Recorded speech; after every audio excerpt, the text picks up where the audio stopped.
तर पाहू शकता मित्रांनो, आपण दुसऱ्या फ्लोअरवरती आलो आहे आणि दुसऱ्या फ्लोअरवरती हा साप चप्पलच्या स्टँडच्या खाली बसलेला आपल्याला दिसत असेल. तर हा जो आहे तो इंडियन रॅट स्नेक आहे. हा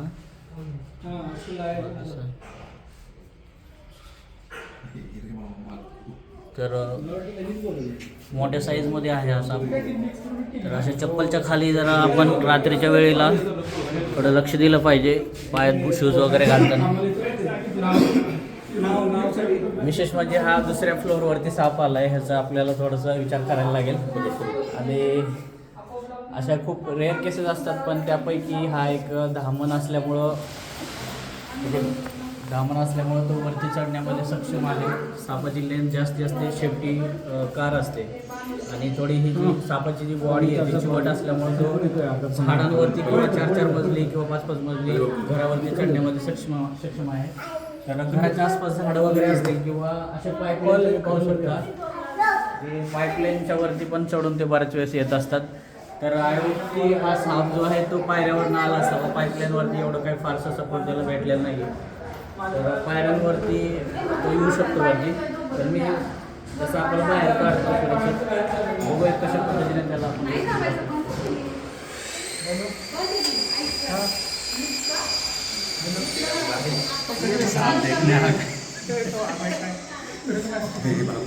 मला पडायला लागला.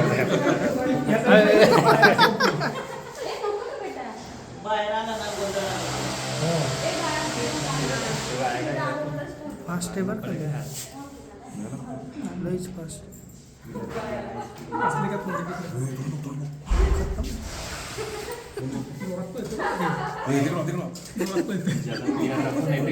पळा मुलं पळा, गोंधळ करू नका म्हणे.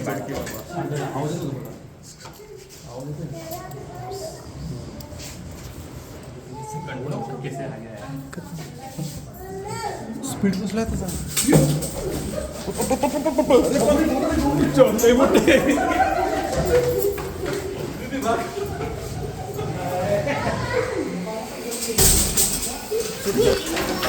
सुटला. खाली सरका खालचे खाली वा, दरवाजा लावा.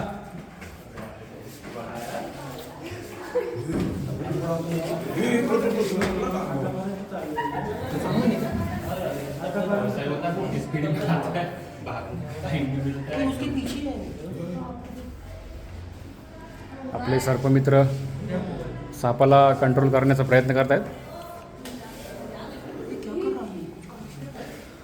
आणि त्यांनी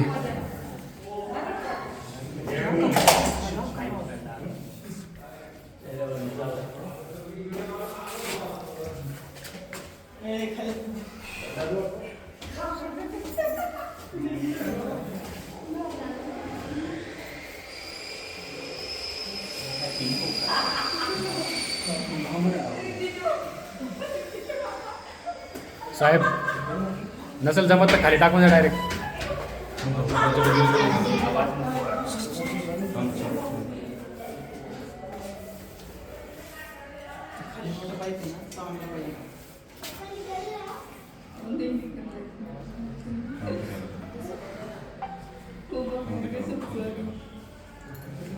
सापाला कंट्रोल करण्याचा प्रयत्न करतात.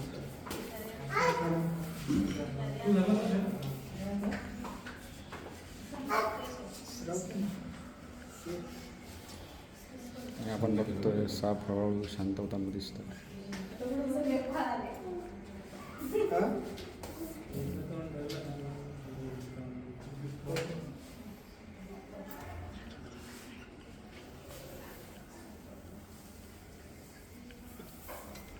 तर पाहू शकता मित्रांनो, साप जो आहे तो आपल्याला चेहऱ्यावरती अटॅक करण्याचा प्रयत्न करत आहे. तर धामण जे आहे ते आकाराने खूप मोठे असतात आणि खूप अग्रेसिव्ह असतात. जसे की आपण आता पहिला असेल साप त्या कोपऱ्याला होता, पण एकदम तो इकडे आला आणि सगळेजण फरार झाले. भीती वाटली आम्हाला. आम्हाला पण भीती वाटते सापांची, कारण ते अचानकपणे अटॅक करतात चेहऱ्यावरती वगैरे किंवा चावण्याचा प्रयत्न करतात. तर खूपच मोठ्या आकारामध्ये आहे, तुम्ही पाहिलं असेल व्हिडिओमध्ये. तर याला थोडं प्रेमाने बॅगमध्ये घालण्याचा प्रयत्न करतो. सुरुवातीला तो खूपच चिडला होता, आता जरा मला कॉपरेट करतोय तो. तर मी बॅगमध्ये घालतो सापाला, कारण मुळात सापांना हातात घेतलेलं आवडत नसतं आणि मी नेमकं तेच करतोय. हातात घेते त्याला, तर बॅगमध्ये घालतो मी. काय? बिनधास्त आहे. नको नको खालीच थांबा. खालीच थांबा. इकडे मध्ये जा. नाही खालून गेला की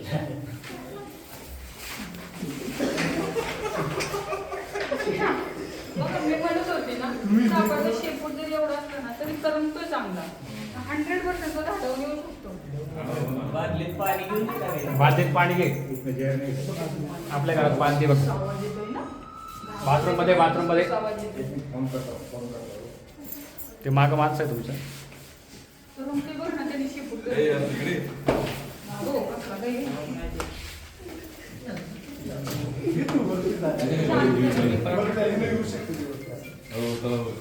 नाही, तो माणूस सोडणार नाही आता हाताचा. ऐका ना, पाईप आणू का छोटासा? तो पाईप मागं आहे त्याच्याकडे. पाईप लावायला पुढं. नाही, तसं नाही जाणार तो.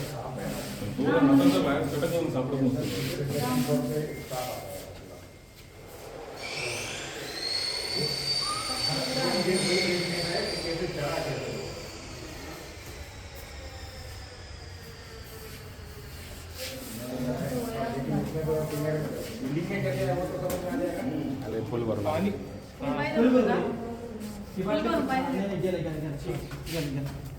अशा रीतीने दादांनी साप पकडलेला आहे.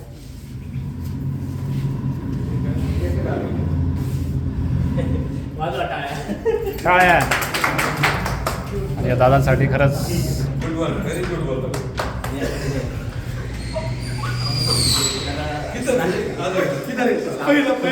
सापाने खूप प्रयत्न केला चेहऱ्यावर. तर मित्रांनो, या दिवसांमध्ये साप जे असतात ते खूप चवताळलेले असतात. त्यांना पाण्याची कमी भासते आणि ते घराच्या किंवा थंड हवेच्या दिशेने आकर्षित होतात. जसं आता आपण पाहिले फरशी वगैरे थंड असते, तर त्या जागांना सापांना आवडतं.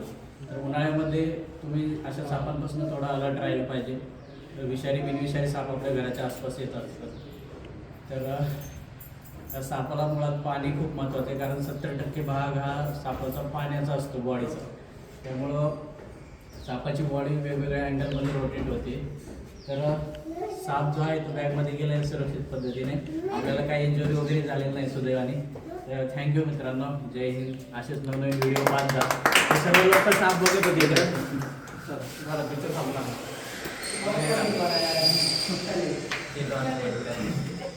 वाईट